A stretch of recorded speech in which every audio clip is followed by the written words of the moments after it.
मित्रांनो, जर तुम्हाला हे लाईव्ह कॅलेंडर वॉलपेपर तुमच्या फोनमध्ये सेट करायचं असेल, पण याला अँड्रॉइड फोनमध्ये सेट कसं करायचं हे तुम्हाला माहिती नसेल, तर हा व्हिडिओ शेवटपर्यंत पहा.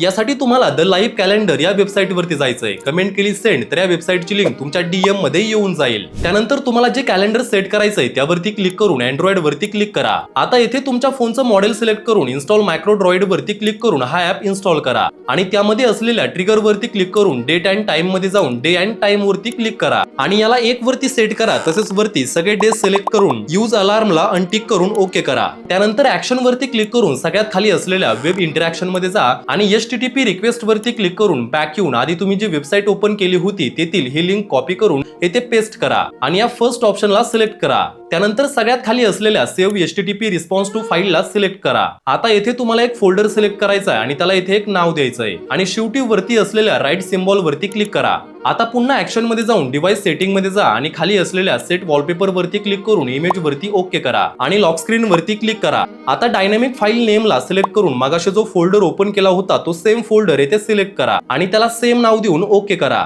आता शेवटी वरती असलेल्या 3 डॉट्स वरती क्लिक करून टेस्ट मॅक्रो वरती क्लिक करा आणि तुमचा हा वॉलपेपर फायनली सेट होऊन जाईल.